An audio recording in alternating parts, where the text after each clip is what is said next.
Rusty, no! Go out. You have to go out. Let's go. Let's go. Sorry. Oh, hi guys. Welcome to one of the first Rusty Beauties on the channel here. The 1972 Triumph GT6. My own Rusty Beauty. So most of you probably don't know the whole story. Out of all the Rusty Beauties that you've seen on the channel so far, only the red Spitfire, the 1966, the 72 TR6 that we just purchased, the 68 Spitfire, and this Rusty Beauty are my own. Everything else that I worked on is either customers, or it was like a common project with my boss that led to nowhere, led to me wasting my time and not making money on them anyways. So my point here is that most of the Rusty Beauties that I worked on are not mine. Well, this one is mine, and for many reasons it's been neglected for many years. So now that the red GT6, which belonged to a friend, is gone, now I'm determined to go back to my own car and start working on it, because it just doesn't make sense otherwise. I mean, I didn't want to go into too many details on the red GT6, but I ended that project in the middle because I was forced to. Again, I don't want to go into too many details, but the 33% friend discount that I gave to my friend initially wasn't enough. I needed to give him another 15 only to get paid. So I just said, end of story, I'm not continuing with this car, you can finish it yourself. Anyways, that to the side, these are sad stories about people who tried one way or another to use me, and I just figured out that why do I work on long-term projects that I don't make any money on, instead of working on my own car here that has been neglected for 3 years now? 4 years? I don't know, we're gonna do the math soon. Well, anyways, enough rambling about the negatives. Let's look at some positive things here. So if you joined the Rusty Beauties community, the YouTube channel and the Facebook group after 2019, maybe mid or April 2019, you probably haven't seen anything about this car. But this car has already 76, I believe, if I'm not wrong, about 70 something videos on the channel showing the restoration so far. So from picking it up, which I'm going to tell you a little bit more about, until this point, and that's where I had to stop for personal reasons. So if you're one of those people who came after I stopped working on this car, I'm going to tell you the story real quick here, or knowing me, it's not going to be very quick. So the story is that in 2017, when I was working on one of our common projects with my boss, the 1973 TR6, and I was showing lots of videos about that, I got a very nice email from this gentleman called Keith Edgington. Hi Keith. You see, I promised I'll be back on her soon. So I received this email from him. He was a long-term follower of my channel, and in the comments he mentioned a few times that he has this GT6 that is in his garage sitting for a long time. He took it apart 30 years ago. He had all the intentions to restore it, but for one reason or another, he stalled the project, and it just sat for 30 years. So in this email he said, you know what, Elin, you are so passionate about what you're doing, and by just watching you I realized that I'm never going to be able to finish this GT6 because I majorly underestimated this project 30 years ago. Now I realize that it's a lot more work than what I can do myself, or what I have time to do. I'd really love to see it back on the road one day, so I decided that you're the person who can do that. So I replied to this email and I said, thank you, I really appreciate your offer, but unfortunately I cannot afford buying another project right now because I just can't afford it. And his reply was, who's talking about money? Just come and pick it up, it's yours. So that was an offer that I couldn't refuse, of course. And a few months later, with the help of Chef Tash, we drove down to New Jersey where Kit lived, and we loaded the car, and we had a very nice time with Kit and his wife Mary. Hi Mary.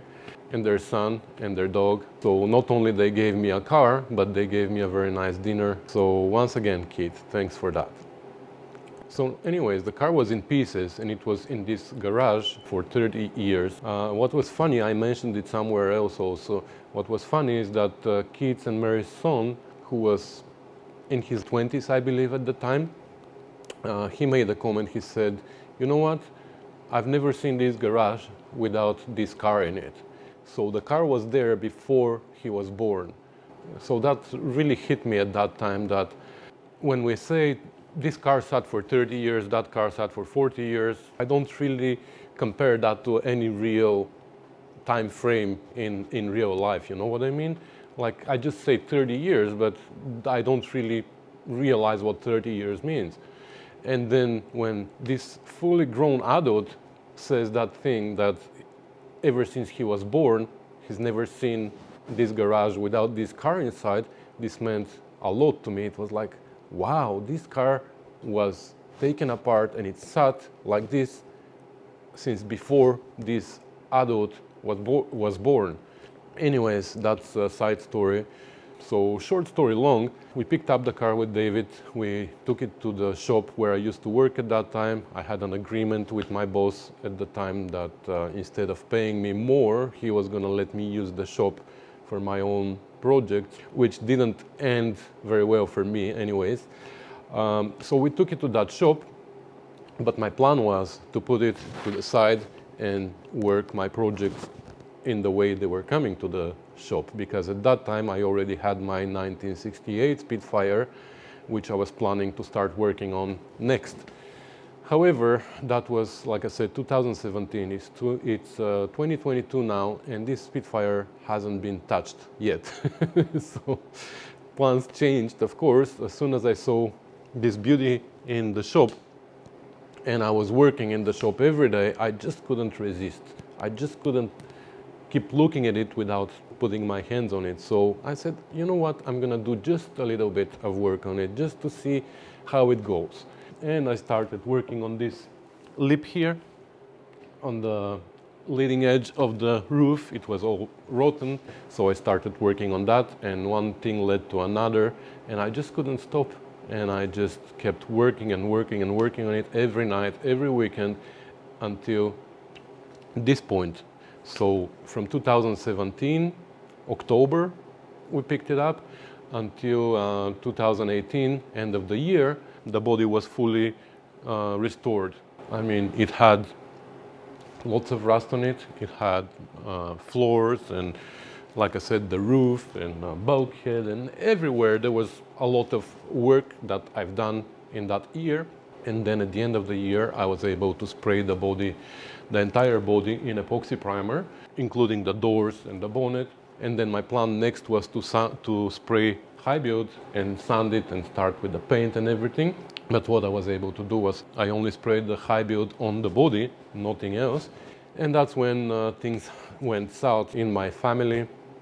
My family fell apart. It was a really hard period of my life at that time, so I stopped working completely on everything. I just went to work every day, and after that I was taking care of my son. So anyways, I couldn't do much after that on the car. So since 2019 April, I believe, was the last video about it, it just sat for a long time. And now it is 2022 November, so that's 3.5 years this car hasn't been touched, other than when I got my own shop. I moved the car from the workplace to my own shop, but again, there it sat. And then from that shop, I moved to this shop, and again, it sat here for 1 year. But now I'm really determined to continue working on it. And like I said, instead of losing money on other people's cars, why don't I lose money on my own car? That's, oh, something I forgot to mention. I don't normally name my cars, but this one came with its name because it was written on the rear window, on the hatch window. It said Anna. And Anna was Kit's daughter, who unfortunately they lost when she was 17. So right away I said this car comes with her name. So The car's name is Anna, and I dedicated the whole restoration to this girl who I never met. So that's the whole story. That's enough looking in the past. Let's look in the future. So what has been done so far on the car is the metal work, also the whole frame. The frame didn't need much. It needed a little bit repairs here and there, so I repaired that and it was painted. And then with the help of Chef Tash, I rebuilt the front and the rear suspension. I believe the rear suspension has a little bit more, some shims, something. I don't remember very well what was the situation there, so I'm gonna have to go and watch my own video and figure that out. But I know that I have a little bit more work on the rear suspension. And from there it is engine work. We need to take out the diff again and inspect it, change seals and gaskets and stuff like that.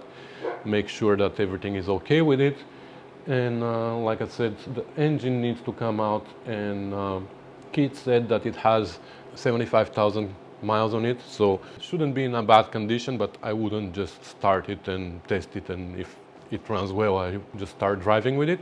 I'm gonna take it completely apart and I'm gonna inspect it. If it doesn't need to be fully rebuilt, great. I'm just gonna change rings, seals, gasket and stuff like that. But if it needs rebuilding, it's gonna be rebuilt completely, whatever it needs. The transmission that came with the car, Keith told me that it was popping out of reverse, if I remember well. And he tried to do something about it, but it kept popping out, reverse or third, I don't remember.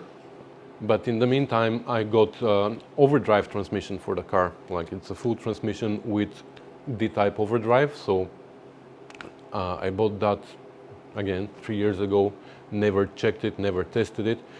So that we have to do as well. We have to put it on the stand and see if it works. And if not, we're gonna have to rebuild that as well. So there's many things that need to happen. And these are all winter projects for me that I'm planning to do. And then in the spring, when the weather allows, maybe I'm gonna build a tent outside or something, and I'm gonna start with the bodywork again. I'm gonna sand everything that's been done so far. I'm gonna sand lightly the epoxy primer on the panels that haven't been high build primered yet. And then I'm gonna spray high build on those parts as well, and then we're gonna sand everything. We're gonna do, if we need to do more body work, we're gonna do it, and then we're gonna paint it. The color that we chose for this car is Damson Red. It was originally Signal Red, I believe, but I chose Damson Red because I love this color. And then it's gonna be, hopefully in the summer, it's gonna be some interior work, and by the end of the season next year, I'm hoping, I'm not putting deadlines on the project. If it doesn't happen, doesn't happen. But I'm just hoping that at the end of the summer, in September, I might be able to take it to the British Car Day, and eventually after that to the six-pack trials in the States, which is going to be in Pennsylvania next year, in 2023. That's my plan. If it's going to work, only time is going to show. But as you may know, the Rusty Beauties are my main income source. Unfortunately, I cannot afford working only on my car. I need to work also on other people's cars because that's my full-time job. So the priority is going to be on those. So I'm going to be working full-time on other Rusty Beauties, like I said, but I'm going to dedicate one day of the week and maybe some weekends to this car. So, for example, it's Thursday today. So maybe that's what I should do. Every Thursday, I'm gonna dedicate to this car. Whether I have something else in the garage that I work on in the meantime or not, doesn't matter. I should work on my own car on Thursdays. So that's the plan. Enough of me rambling. Let's get crack-a-lacking. All right, so what we should start with is, I think we should empty everything that's inside the car, everything loose that's inside or outside or around the car, and go from there. Like, I mean, I have lots of parts here in the boot. I even have the paint. I don't even know which paint is that. I think that's the high build primer that I need to use for the hatch, the doors, and the bonnet. These are the seats that came with the car, and they were not in a bad shape. I think they only need a little bit of padding, and that's it. We will see if we're gonna reupholster them or not, but that might be after restoration project. I mean, if I don't have time for the seats, that's how they're gonna go back in the car. If I have time, of course, I'm gonna reupholster them myself. The red seats in the back, these are from my 1968 Spitfire. These were upholstered against my will. I would say, yeah, it was my boss at the time. He didn't have enough work for our upholsterers in the shop, so he insisted that they reupholster my 68 Spitfire seats, which was fine. I appreciate it, but I wanted to do that myself, you know, like it is my hobby. It's not only that I want my cars restored, I want to do it myself. That's part of the joy, right? It's like if I'm going fishing and somebody comes and he says, oh, you know what, don't go fishing, I'm gonna give you 5 pounds of fish, let's say. Well, I don't want the fish, I wanna go fishing. So same thing here with these seats. I don't want them upholstered by somebody else, I wanted to upholster them myself. But anyways, I still appreciate that he did that for me anyways. So they are in this car just for storage, but now we're gonna have to take them out. Here I have some hardware that I honestly don't remember what it is from. I didn't mark it. The engine is just sitting there because it was easy for transportation for me. So I put the rod in place, I put the engine in place. As you can see here, I have a bar going across the frame just to support the rear end because the transmission is not in it. So we're gonna take that off. We're gonna take off the bonnet as well. I'd like even to take the body off the frame because it's, again, it was put on the frame just for transportation. So I'm gonna take that off because I still have work to do on the frame. Like I said, the diff, I need to run brake lines, fuel lines, stuff like that. I don't know, do I have the calipers here? No, I don't have the calipers here. There was someone who is rebuilding calipers in the States, and they offered to rebuild my calipers. So I might send them there, and I'll show you what company that is. I'm sure they're gonna do a good job for me. So anyways, enough talking, let's really get crack-a-lacking now.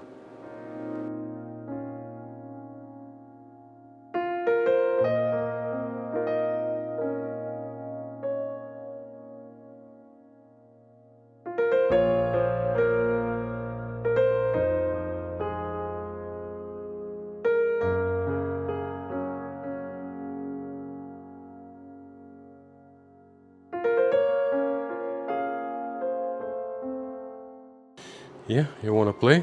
Oh, not right now. Not with those eyes. Oh, you're scaring me. Wow. Anyway, so the bonnet is off. I took everything out of the body as well. I cleaned it a little bit up because there was some mouse droppings inside. So I'm guessing my seats are not very safe in it anyways. But you can see now all the work that I had done here. Like, I patched those floors, I didn't replace them, so you can see there's a big patch here, all here on the sides. The whole thing has been replaced. I made these. I actually found the templates or the dies, the wooden dies that I made for this. I'll show you. There too. I don't think I replaced the inner seals. I think I rebuilt the bottom. Yeah, you see over there I rebuilt a little bit the bottom and stuff like that. Yeah, there was a lot of metal work in here. Here this at least was in a good shape. Not like on the red GT6 that I just worked on. I had to rebuild this as well here on it. I don't remember if I've done anything here. It was a long time ago, I don't remember anything. But I remember I replaced the bottom of this fender here. Here I think I rebuilt this part, I didn't replace it. The outer seals were new. They came with the car, they weren't installed, I installed them, so the seals are in a good shape now. The doors, I think I changed the bottoms, like I don't remember. The bonnet had some work done on it. Wow, this is twisted. Why is this twisted? Anyways, here we replaced the battery tray. Here with the bodywork I went that far that I even bonded the spot welds, because I don't like spot welds. And yeah, but here I remember there was lots of spot welds here that I filled with body filler. So what I'm thinking of doing now is I'm gonna lift the body up, I'm gonna put it high. We will see how we're gonna tuck it away, because we're not gonna work on it until spring, but we need the frame and the engine out and all these things. So maybe it's a good idea to put the wings on, those wings that we used on the red GT6. Maybe we can put these on, and then we can put it on its side so it is out of the way. Maybe that's a good idea. That's gonna give us more space in the garage. Anyways, I'll think about it.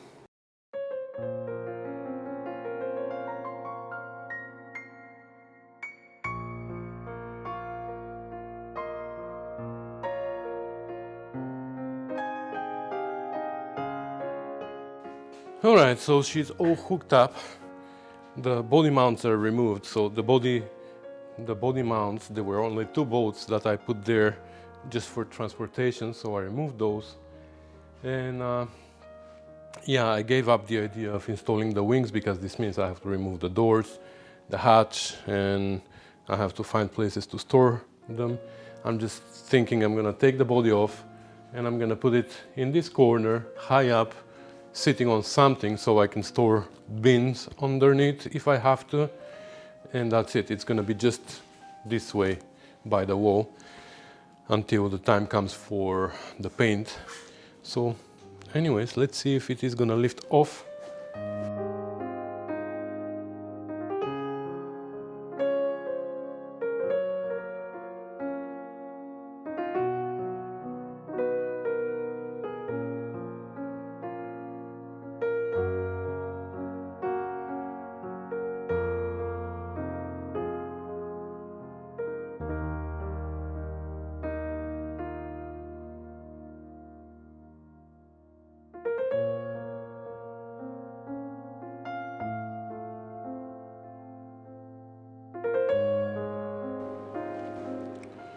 All right, she's tucked in the corner, like pretty close to the wall.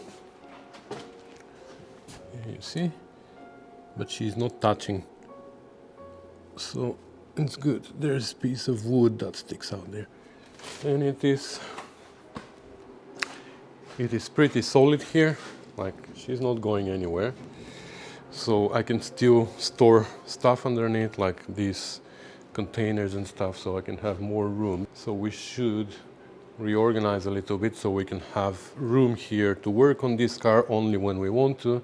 That was my main concern so far. I couldn't work on it because it was tucked in the corner in one piece, and there was another car here and another car there all the time, and it was like impossible to work. Now we can put the frame next to it or this way. We're gonna clean up first, of course. We're gonna put the bonnet behind her, and that's how she can stay. And we might even put back the seats inside. I think it's the safest here for them. We also have all these parts, the 2 corner valances, the center valance, I don't know what should I call that, the headlight bezels, whatever they are. Here, that's what I'm saying. I found these. I kept them in case I wanted to make more of these, remember? This is how I did those patches for the floor, you see? Anyways, I kept those, but now I have the bead roller, so it's gonna be easier with the bead roller if I want to do those. And the seats, like I said, I can put back, because I was thinking to put them in my basement, but I don't think in the basement it's safe. So I'm just gonna put them back in the car. They're safe there from mice. So let me clean that part of the garage, reorganize a little bit, and then maybe next we're gonna start taking the engine off, because that's what's next. Oh, how did that happen? Wow. I didn't mean to remove that. That's a brand new donut. This one is old, I believe. Anyways, I have an idea here. I don't know if I can afford it, but I'd like to buy those CV axles, the conversion kit from Remus Brothers. We'll see. For now, we're gonna leave it here. I'm missing a bolt. I know one bolt was missing. Yeah, so we need to take the diff out, and like I said, we need to change all the seals and inspect it a little bit better. But I think the next job should be the engine. I want to take it apart just so I know what I'm dealing with, because so far I have all the parts downstairs in the basement. I might take them out and go through them and see what I have, what I don't, what I need to buy. But for the engine, I have absolutely no idea, so I think that should be the next job. We should take the engine apart, check everything, measure it, and figure out what parts we need to buy, so I can make a long list with parts and see how and when I'm gonna buy them, because I can't afford buying everything at the same time, but at least I will know what I'm dealing with. So yeah, that's the plan. Let's organize everything and then we're gonna take the engine out. Alright, so that's how she's tucked away for now. But I'm thinking actually I might do something else. I might, after I take the engine off, I might turn the frame this way so it goes like this and it's out of my way here, so I can use this second spot maybe here for this car, because this car, as you may know, also now the engine is coming out and we're gonna have to rebuild it, so this means it's gonna be here for weeks or months. So I might as well tuck her here so I can have this spot here, which is right across the door, for other vehicles that come in. Like I need to bring my Jeep at some point because I have issues with that. I have electrical issues with my Jeep as well, so I want to be able to come in and out. My daily drivers, they need oil changes and stuff. So as you can see here, I have another engine stand. I have that one that John Liu gave me. Thank you, John. And I just bought this one used, 50 bucks. It was pretty cheap and it's a little bit more sturdy. That one is not, the red one is not very sturdy. I'm like a little bit worried about it. I might need to modify it. This one looks more sturdy, so I'm gonna use this one for this engine because it's heavier, I think, and the red one for this engine. So that's why I got another one, so I can rebuild two engines at the same time. And because this engine, once it's taken apart, it's gonna take quite a long time to be put back together because, like I said, parts. Can't afford buying all the parts at the same time, so it's gonna take a while. Anyways, I'm rambling again. This video is gonna be a lot of rambling. I'm sorry. It's time to take the engine out. Exciting! Well, before we take the engine out, actually, let's remove the clutch, the flywheel, and the rear engine plate, because it's gonna be easier than doing that in the air when it's lifted, because we're gonna have to remove them anyways so we can mount it to the stand. And I just realized that ever since I got this engine, I don't think I ever tried to turn it over. So until 2017, it was sitting for 30 years. Now it is 2022, so it's been 35 now. It's been a long time for an engine to sit, so let's see if it is gonna turn over. Wow. Wow, wow, wow, look at that. It turns as if there's no spark plugs there or pistons. That's so easy that it's even worrying me. All the spark plugs are there. I don't feel any compression. Nope. Wow, wow, wow. Well, then definitely we need to take it apart. Look. Kid, are there pistons inside? I don't think so. Wow, never seen an engine turn over that easy. Now I'm really curious to take it apart and see what's going on. Okay, let's undo the clutch.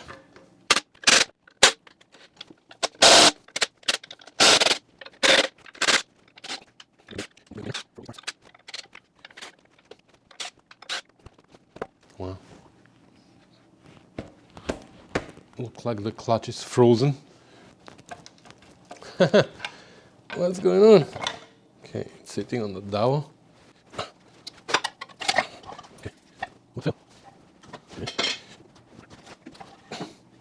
Well, looks like it was a new clutch 30 years ago. I believe Keith changed it when he was dealing with the transmission. We're gonna buy a new one, of course, but the plate might be good.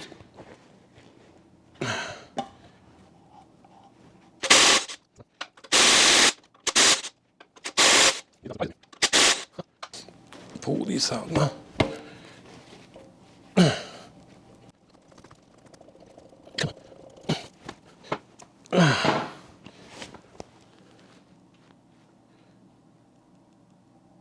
This bushing doesn't seem bad. We're gonna have to test it on the end of the transmission, but we might just buy a new one as well. And now there's 7 bolts here.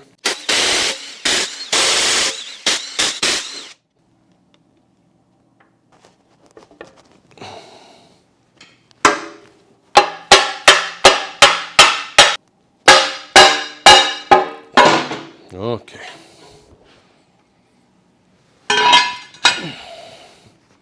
And before we mount the stand plate or whatever it's called, we're gonna just loosen these bolts here. Well, we can actually remove them. That's the housing for the rear seal. We're gonna remove them all. It's gonna be easier to take out the housing later. I'm not gonna remove it now because oil might start leaking.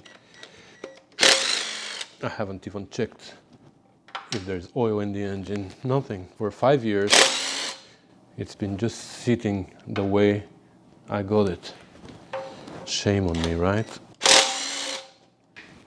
So since we said that, let's check the oil.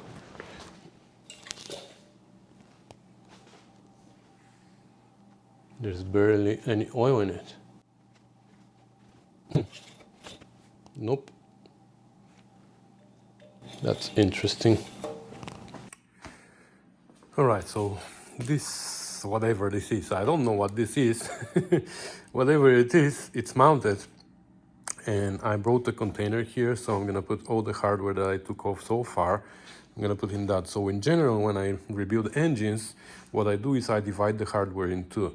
So my first container is all the external bolts that come from everywhere. Like I don't bag, let's say, these bolts are from the clutch, these bolts, like I don't bag separately every component. No, I just put everything together. But the external bolts from all cover, from all these that we took so far, everything that holds stuff on the outside of the engine, the cover ones, even the ones from the pan underneath, all this goes into one container.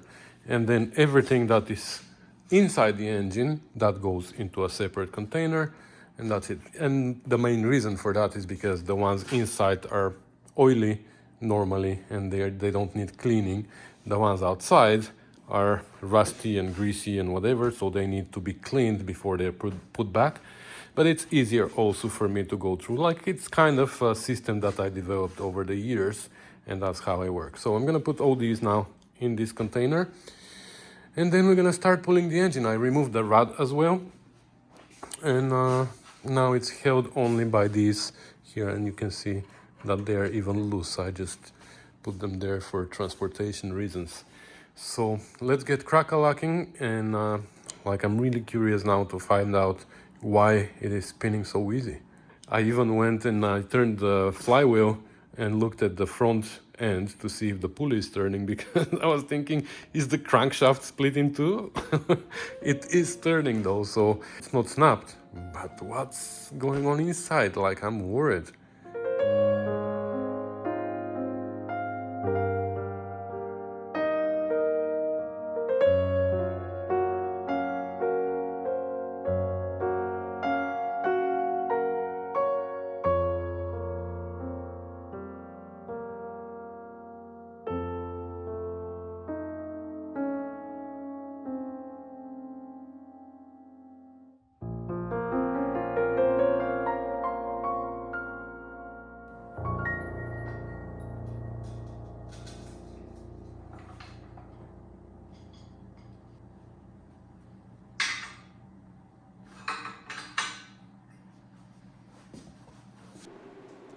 Well, okay.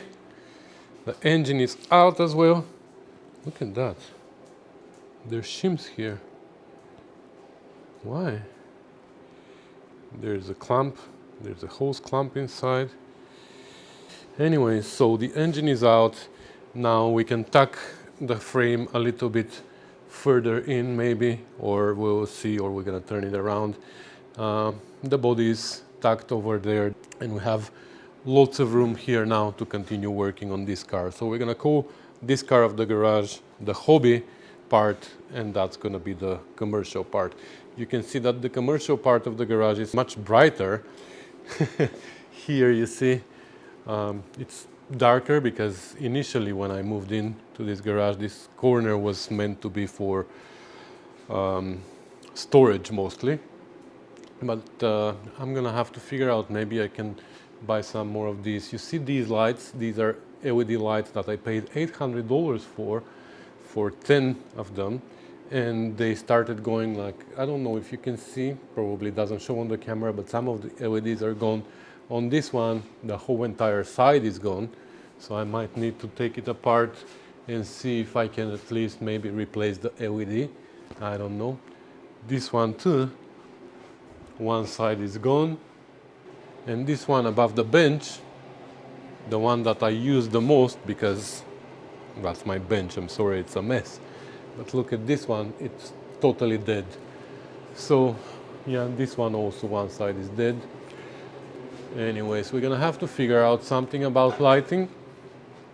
Maybe I can buy some more of these or whatever and put in that corner as well, so we can have a little bit brighter corner here as well. Nice. Vroom, vroom. I'm ready to drive it. Maybe we can do that one day like we did with the TR6. Anyways, guys, I think even though I'm super curious to find out what's going on with this engine, I think I'm gonna leave that for maybe next Thursday, because we have more than enough for one video, and to be honest, I'm anxious to edit it and put it up so you can see that I'm back on this car, because I know that many of you are excited. I know that many of you were waiting patiently for 3.5 years for this car to come back in the spotlight, even though it's in the dark corner, but whatever. And just like you, I wanted to come back to this car. And now that I have already started, I'm anxious to show it to you. So it is Thursday, and I'd like to put it on Saturday morning as a premiere maybe video, so we can watch it all together. And that's it. I'm really excited. I'm really excited about the work that is about to start happening again on this car. I owe big apology to Chit, the gentleman who donated this car, and I promised that I was gonna do it as soon as possible, but it took me 1 year to get to the stage where it is right now, and then it's out for another 3.5 years. But hopefully in another 10 months, I don't see a reason why not, this car is gonna be back on the road. And maybe if I manage to go to Pennsylvania for the six-pack trials, who knows, maybe I can take a detour and go to New Jersey too and meet Chit. I don't know, it's just dreams. It's just dreams for now. I don't want to promise anything, I don't want to put deadlines. It's just, that's how I'd like it to work. So let's see if it is possible or not. So anyways, I'm rambling again. This video is mostly rambling, not much work, just me talking, but I just wanted to bring everybody up to date with this car, because when I stopped working on it, I think I had like 2,000, 3,000 subscribers, something like that. Now I have over 20,000, which is really exciting. So I really thank you for that, guys. Thanks for watching, for commenting, for subscribing, for sharing, for supporting the channel. It is highly appreciated. So enough rambling. I will see you in the next one. Thank you. Bye.